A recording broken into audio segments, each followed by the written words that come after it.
the Holy Grail Indicator, which is offered for various platforms on the TradingFinder website. From this section, you can download the indicator file for MetaTrader 4 and MetaTrader 5 platforms and run it on the chart. Additionally, traders can refer to this page to understand how the indicator works and operates.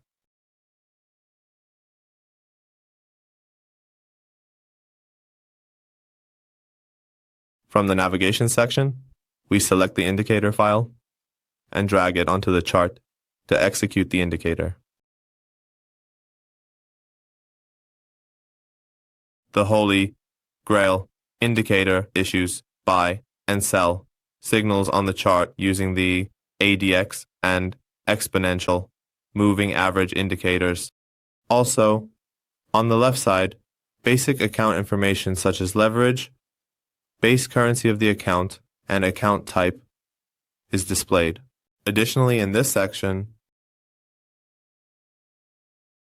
you can view other information such as broker time, local time, ask price, bid, spread, account balance, and other details.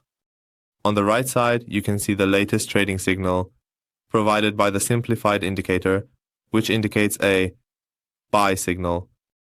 In the settings section, in the input section, there are options available where you can set the moving average period at the top, which is set to 10 by default. In the next section, you can set the ADX period. And in the following section, you can enable or disable the information table, which is enabled by default. In the next section, you can enable or disable the alert notification and set the email alert to true or false in this section.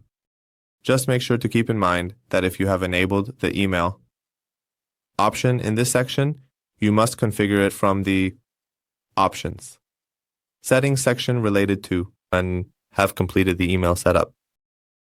In the last section, you can set the number of candles for calculation and display on the chart. By default, it is set to 1,000 candles, which we see here calculates up to 1,000 candles and starts displaying buy and sell signals on the price chart from 1,000 candles. Well, friends, we have reached the end of this indicator tutorial. We would be happy if you share your comments and suggestions with us in the comments section.